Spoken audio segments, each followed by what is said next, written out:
નમસ્કાર મિત્રો, સ્વાગત છે તમારું અમારી યુટ્યુબ ચેનલ.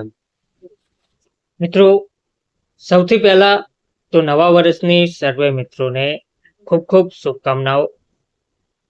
નવા વર્ષના દિવસે જ રાજ્યના સરકારી કર્મચારીઓ માટે એક મહત્વના સમાચાર સામે આવી રહ્યા છે. કેન્દ્રના ધોરણે 30%, 20% તેમજ 10% એચઆરએ જે મળવાપાત્ર છે તે રાજ્ય સરકારના સરકારી કર્મચારીઓને સત્વરે એચઆરએ વધારી આપી નુકસાન અટકાવવા બાબત આ અપડેટ સામે આવી છે. વિગતવાર જોઈએ તો ગુજરાત સરકારના અધિકારીઓ કર્મચારીઓ કેન્દ્ર સરકારના ધોરણે ઘરભાડા ભથ્થામાં વધારો માગી રહ્યા છે.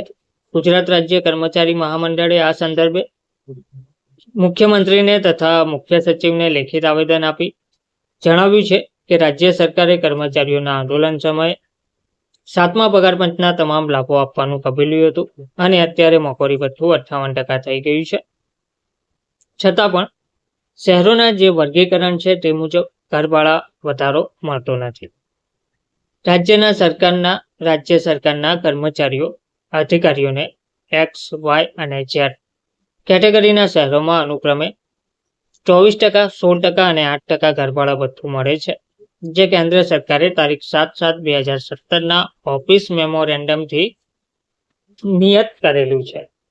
કેન્દ્ર સરકારે નક્કી કર્યા પ્રમાણે જો મોંઘવારી ભથ્થું 25% કરતાં વધી જાય ત્યારે એક્સ, વાય અને ઝેડ કેટેગરીના શહેરોમાં અનુક્રમે 27%, 18% અને 9% મળવાપાત્ર થાય છે. એ પછી જો મોંઘવારી ભથ્થું 50% કરતાં વધી જાય ત્યારે આ ભથ્થું અનુક્રમે 30%, 20% અને 10% મળવાપાત્ર થાય છે. અને કર્મચારીઓનું કહેવું છે કે રાજ્ય સરકારે 25% ઉપર મોંઘવારી ભથ્થું ગયું હતું ત્યારે ઘરભાડા ભથ્થું વધાર્યું ન હતું, એટલે કે ત્યારથી કર્મચારીઓને મોટું નુકસાન થઈ રહ્યું છે. રાજ્ય સરકારે હવે વહેલી તકે કેન્દ્રના ધોરણે એક્સ, વાય અને ઝેડ કેટેગરીના શહેરોમાં રહેતા સરકારી કર્મીઓને અનુક્રમે 30%, એક્સ કેટેગરીવાળા, વાય કેટેગરીવાળાને 20% અને ઝેડ કેટેગરીવાળાને 10% ઘરભાડા ભથ્થું ચૂકવવાનું શરૂ કરી વધુ નુકસાન જે થઈ રહ્યું છે તે અટકાવવું જરૂરી છે તેવી યુનિયન દ્વારા માંગ કરવામાં આવી છે. તો કેન્દ્રના ધોરણે 30%, 20% અને 10% એચઆરએ જે મળવાપાત્ર છે તે રાજ્યના સરકારી કર્મીઓને સત્વરે એચઆરએ વધારી આપી નુકસાન અટકાવવા માંગણી કરવામાં આવી રહી છે. ધન્યવાદ.